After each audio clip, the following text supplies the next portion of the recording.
A paz de Cristo, meus irmãos, vamos iniciar o nosso mini curso Panorama Bíblico.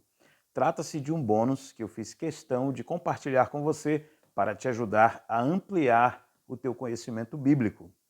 Eu observei como pastor e também discipulador, ministrando na escola bíblica dominical, que alguns cristãos, mesmo estando há alguns anos na casa de Deus, tinham dificuldade em falar um resumo sobre determinado livro. Por exemplo, do que trata o livro de Abacuque.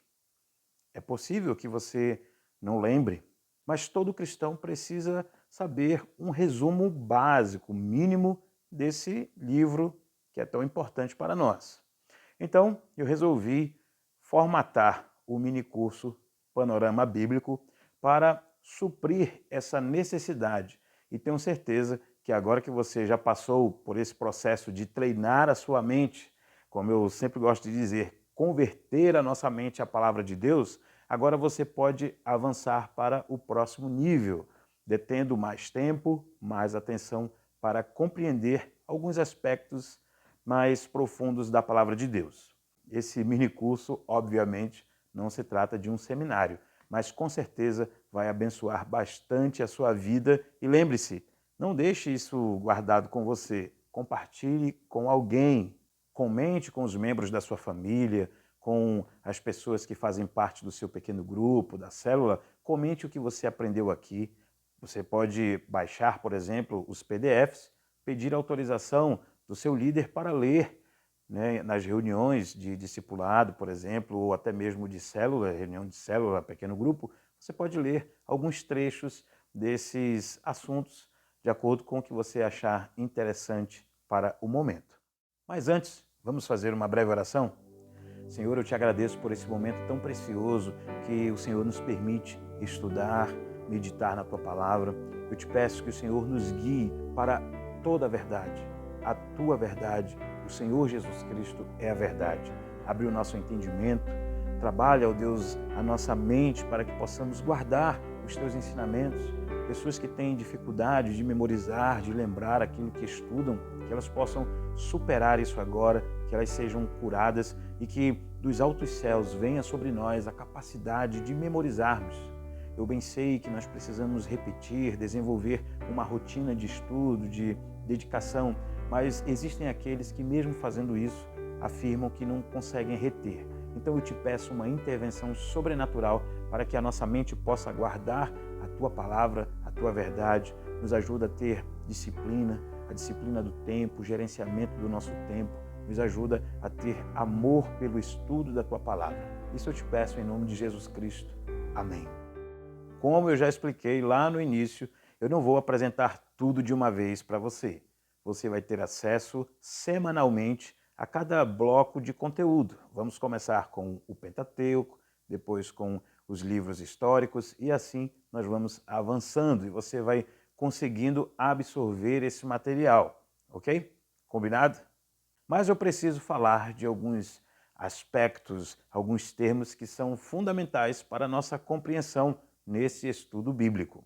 Vamos começar com a palavra teologia. Do que se trata? Curiosamente, a palavra teologia não está na Bíblia. Vem do grego theos, que quer dizer Deus, e logos, estudo ou palavra. O autor Justo Gonzalez explica que na Grécia clássica os poetas recebiam esse título porque eles cantavam para os deuses, eles recebiam o título de teólogos por fazer isso. Na igreja primitiva, o ato de falar sobre Deus às vezes recebia também o nome de teologia. Observa o que esse autor comenta ainda. Foi principalmente o escolasticismo que começou a dar ao termo teologia o uso que temos agora, referindo-se ao corpo de doutrina cristã. Já o autor do livro Teologia Básica, que eu usei para complementar, para trazer essas explanações, o Charles Ryrie, ele diz que teologia significa a interpretação racional da fé religiosa. Ele também afirma que a teologia cristã, portanto, é a interpretação racional da fé cristã. Lembrando para você que esse conteúdo já está no PDF aqui embaixo, então você Se quiser, pode fazer as suas anotações, mas é bom verificar o PDF que está logo aí disponível para você, para baixar no seu dispositivo ou imprimir, fique à vontade. A teologia cristã, ela se divide em 3 pilares básicos. Primeiro, teologia histórica, teologia sistemática e a teologia bíblica, sendo esta dividida em teologia do Antigo Testamento e teologia do Novo Testamento. Olha que interessante. É possível que você ouça ou até já tenha ouvido alguns cristãos que até mesmo são piedosos, mas que não são dados ao estudo, criticarem as pessoas que querem estudar teologia. A verdade é que nem todo teólogo é um servo de Deus. Mas todo servo de Deus, quando se dedica a estudar a palavra de Deus, está fazendo, de certa forma, teologia. Estudar teologia nos ajuda a expandir a nossa compreensão sobre as manifestações de Deus e a fé do cristão. Mas esse estudo não é garantia do desenvolvimento de uma espiritualidade saudável. Por isso, nós observamos com muita tristeza o crescimento, o avanço da teologia liberal em muitas igrejas. E isso é tão terrível para a fé cristã, porque eles negam a soberania de Deus, a divindade, a encarnação de Jesus Cristo, a inerrância e a inspiração divina da palavra de Deus. Então, isso não tem nada a ver com a base doutrinária de uma verdadeira fé cristã. Talvez por causa da existência desse ramo da teologia, a teologia liberal, por exemplo, é que muitas pessoas acabam colocando tudo no mesmo pacote e dizendo que a teologia é responsável por muitas pessoas que se desviam, que se afastam dos caminhos de Deus.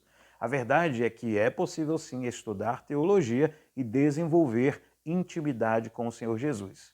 Mas tudo começa lá naqueles princípios básicos da vida devocional. Você precisa ler a Bíblia todos os dias, você precisa orar, pedir a Deus antes de iniciar. Isso aqui é uma coisa que eu aprendi na minha infância.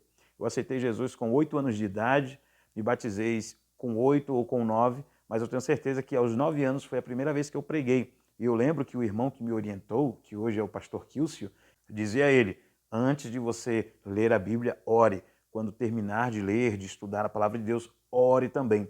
Isso meus pais me ensinaram, uma igreja saudável vai ensinar você. Então a gente precisa desenvolver essa vida devocional, porque senão não vale a pena, é apenas letra, você ficar lendo os compêndios teológicos, até mesmo a própria Bíblia. Quantas pessoas, quantos teólogos liberais, quantas pessoas que praticam o chamado ateísmo cristão, ou seja, eles estão ali com a Bíblia na mão lendo, mas acreditam que aquilo é mero mito, é mera composição humana. Infelizmente, muitas pessoas pensam dessa forma. Dito isto, vamos avançar para o nosso próximo vídeo.